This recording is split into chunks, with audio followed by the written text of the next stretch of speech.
A gente tá com o Rodrigo aqui. O Rodrigo tem 36 anos. Ele é ilustrador. Ele criou um personagem, o Zé Azul, né? E ele só foi diagnosticado aos 30 anos com síndrome de Asperger, né? Isso, exatamente.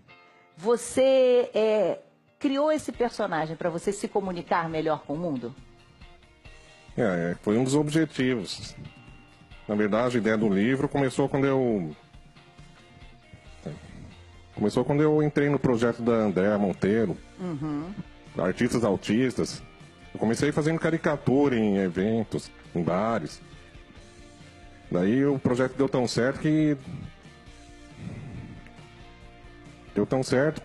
acabou se desenvolvendo para algo maior. Para um livro. Um livro. Eu tive essa ideia mesmo, Fátima. E é engraçado porque você usa muito humor. Então ele brinca. Eu vou convidar vocês para vir até aqui. Vamos chegar até aqui? Vamos? Todo mundo para mostrar seus desenhos, Rodrigo? Porque é muito interessante, porque a caricatura, como sempre, usa humor. Vou pedir só para a Berenice explicar melhor o que é a síndrome de Asperger dentro do espectro autista, né? Então, a síndrome de Asperger, ela vem definir o autista de alto funcionamento. Como no caso do Rodrigo, eles normalmente têm genialidade para alguma área ou para várias áreas. Tem uma genialidade, se comunicam bem, apesar de estar dentro do espectro autista ainda, que é o caso do Rodrigo, síndrome de Asperger. Hoje em dia, a lei, ela engloba tudo. Transtorno do espectro autista, todos os graus de autismo dentro. Então, esse foi o personagem que ele criou, o Zé Azul, você vê que tem um sorriso. E aí eu vou pedir até pra gente adivinhar, se vocês souberem, os meninos do The Voice também souberem adivinhar, podem adivinhar. O que ele quis dizer com esse desenho? Vamos ver, ele aproveitou para falar de características da pessoa autista por meio do desenho. Ficou muito bom para se comunicar. Então tá lá um garoto que consegue desenhar, pintar, que consegue usar muito bem o computador, mas na hora de amarrar o sapato... É o caso do meu filho. Não amarra. Da minha também. Olha o croque no pé. Por que é importante, Rodrigo? O que você acha que mostra aí? E só para... só fazer uma outra observação aqui. Que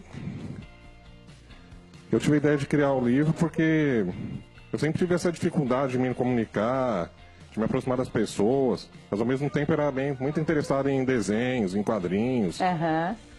Então só aos 36 anos que eu descobri minha condição de... Não, só aos 30 anos. Aos 30 anos que eu descobri minha condição de autista. A partir daí, o autismo se tornou um interesse junto com o desenho. Depois que eu entrei na ONG da Autonomia, da Andréa, ela me deu essa ideia. Porque não junta teu talento com desenho com esse teu interesse em quadrinhos de humor. É muito interessante, porque aí com esse quadrinho ele fala de uma característica que é a irritabilidade para funções que às vezes são básicas e que para essa pessoa acaba tendo uma dificuldade, né? Tá, só um pouquinho, só uma outra coisa. Oi. No caso, que até gerou uma certa polêmica eu falar humor azul, mostrar o lado engraçado do autismo, mas que no caso o objetivo do livro não é fazer humor, não é fazer piada de autista. Não. É usar a linguagem do quadrinho de humor para falar sobre autismo.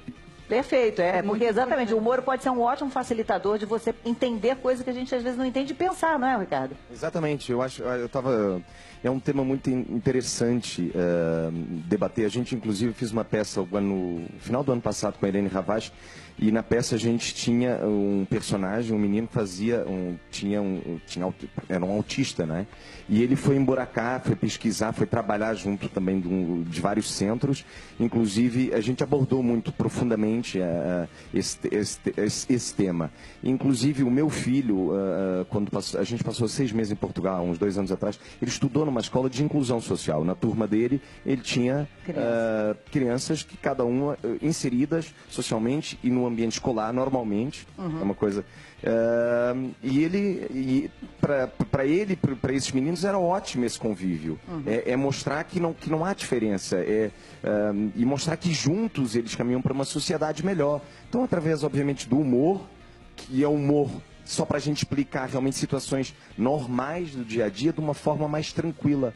Isso é muito importante. Para você não causar estranheza quando uma pessoa, por exemplo, se irrita ao voltar a amarrar o sapato, apesar dele saber qualquer outra coisa. É incrível a gente saber que somos todos iguais, que às vezes somos bons numa coisa e péssimos em outra coisa. Eu tenho vários dons para uma coisa e uma dificuldade incrível de desenhar um bonequinho, e ele desenha genialmente bem. Então, é saber respeitar as limitações e saber apreciar o valor que cada ser humano tem, porque todos temos muito a oferecer, a agregar. A trocar, né? Tá até aqui no final da capa do livro.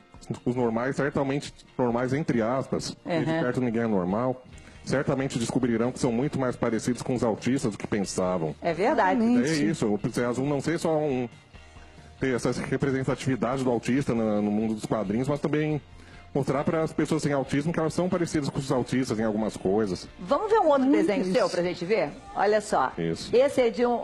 Fátima, eu queria levantar aqui aquela imagem anterior. Eu acho que pode servir também para dizer pra gente que a gente pode fazer várias coisas, mas tem coisas que a gente não consegue. Pode ser a mesma coisa. E isso pode até justificar que ninguém é perfeito, né? Verdade. E ele conseguiu fazer duas coisas em lugares diferentes. E uma ele não conseguiu. Chegou e ele não conseguiu. É verdade, é verdade. É isso. Essa é de uma característica do autista que a gente até meio estereotipada, né? Como se todo autista ficasse fazendo algum tipo de movimento por repetição o tempo todo, né, Berenice? Exato, isso é um movimento repetitivo, né? Chama de estereotipia. E é uma forma dele se autorregular, que a gente respeita, né? Então, existem vários tipos de estereotipia. E nesse caso aqui, né, ele está batendo com a mão ali, e alguma coisa pode estar incomodando, não é, Rodrigo? Certamente. Tem até outro nome para esse movimento estereotipado que eles fazem, streaming. Isso aí, na maioria das vezes, é uma forma dele aliviar a pressão que ele sente. Exatamente, de O autista ele costuma sentir as coisas de uma forma muito mais intensa que a pessoa sem autismo. Então, às vezes ele fica girando, mexendo os braços, pulando. É uma forma de aliviar essa tensão que ele sente.